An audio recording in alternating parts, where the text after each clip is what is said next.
বৈষম্য বিরোধী ছাত্র আন্দোলন সিলেট জেলা শাখার 272 সদস্য বিশিষ্ট আহ্বায়ক কমিটি অনুমোদন দেওয়া হয়েছে। বৃহস্পতিবার 5 ডিসেম্বর রাত 11টার দিকে বৈষম্য বিরোধী ছাত্র আন্দোলনের আহ্বায়ক হাসনাত আবদুল্লাহ ও সদস্য সচিব আরিফ সুহেল এই কমিটি অনুমোদন দেন।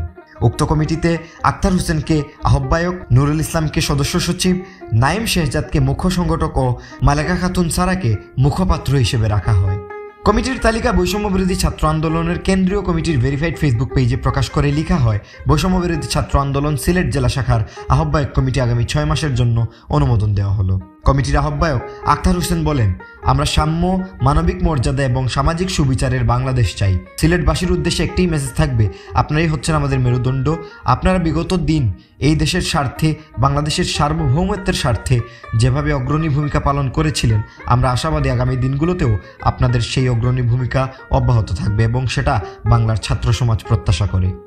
তাছাড়া উক্ত কমিটির মুখপাত্র মালেকা খাতুন সারা বলেন, আমি গভীরভাবে কৃতজ্ঞ যে বৈষম্য বিরোধী ছাত্র আন্দোলনের মতো একটি গুরুত্বপূর্ণ সংগঠনের সিলেট জেলার মুখপাত্র হিসেবে কাজ করার দায়িত্ব পেয়েছি।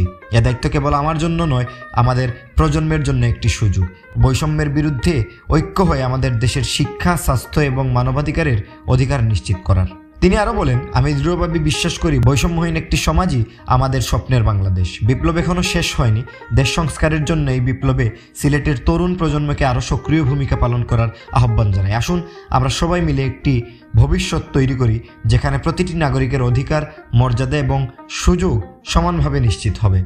ঘোষিত কমিটিতে যুগ্ম আহ্বায়ক হিসেবে রয়েছেন 12 জন, যুগ্ম সদস্য সচিব হিসেবে রয়েছেন 17 জন, সংগঠক হিসেবে রয়েছেন 11 জন ও সদস্য হিসেবে রয়েছেন 228 জন। আলী হায়দার মৃদুল, শ্যামল, সিলেট।